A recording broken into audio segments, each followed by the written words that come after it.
संकल्प स्वच्छ बनाए रखने के लिए काम, क्रोध, लोभ, मोह के कुसंग से हमें बचना है। अपने घर, परिवार, कुल संसार को सज्जन बनाने के लिए एक दूसरे को सज्जन कहो, स्वभावों में सज्जनता अपनाओ और आपसी वर्ताव में सज्जनता का भाव प्रगटे। फिर वैर विरोध द्वेष भाव से दूर हो, जिह्वा स्वतंत्र, संकल्प स्वच्छ कर अपने आप को पकड़ो और खालो सोना होते जाओ। ऐसा करने से अपने प्रकाश को पा सकोगे, समझ सकोगे। तब जीवन का हर कदम विचार से उठेगा और बुद्धि विचार प्रबलता धारण करेगी। फिर दिव्य दृष्टि होगी। अपने सुख के लिए सज्जन शब्द चलाओ और चलते जाओ। ऐसा पराक्रम दिखाने से परोपकारी बन सकोगे और मृत लोक को जीत सकोगे। तब क्या होगा? सारा ब्रह्मांड एक सज्जन हो जाएगा और मौत का भय नहीं रहेगा, क्योंकि वह भी सज्जन हो जाएगी। फिर बाकी कोई संकल्प नहीं रहेगा।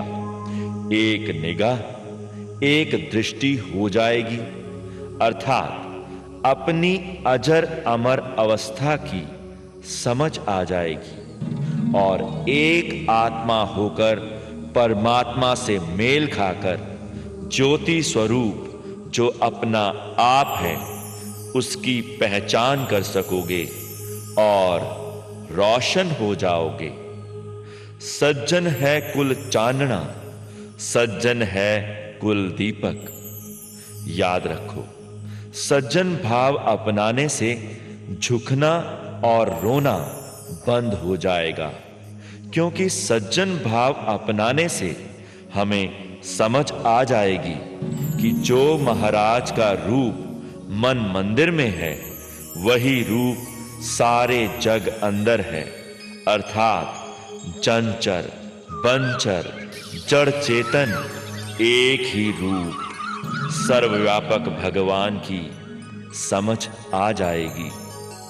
इसीलिए सभी सज्जनों को चाहिए कि वे सज्जन आप हो जावें, सज्जन सबको बनावें। हम भी सज्जन, तुम भी सज्जन, कुल संसार सज्जन, सज्जन वर्ताओ। सज्जन युग का पहरेवा डालकर उसकी बुनियाद को पक्का कर दो। आओ अब हम जानें कि भाव स्वभाव परिवर्तन की आवश्यकता क्यों है। हम सभी जानते हैं कि राग द्वेष, द्विभाव, वैर विरोध के कुप्रभाव के फलस्वरूप ढले भाव स्वभावों ने मानव की क्या दुर्दशा कर दी है। आज हर मानव का दिल और दिमाग काम, क्रोध, लोभ, मोह, अहंकार रूपी विषय विकारों के चक्रव्यूह में फंस उनसे उत्पन्न दुष्परिणामों को तनाव, अवसाद आदि कष्टदायक पीड़ा व दुखों के रूप में भोग रहा है। इस चक्रव्यूह से खुद निकलने और अपनी भावी संतानों के बचाव के लिए अब तक अपनाए हुए अशुद्ध भाव स्वभावों के परिवर्तन यानी शुद्धिकरण की क्यों आवश्यकता है? ध्यान से सुनो।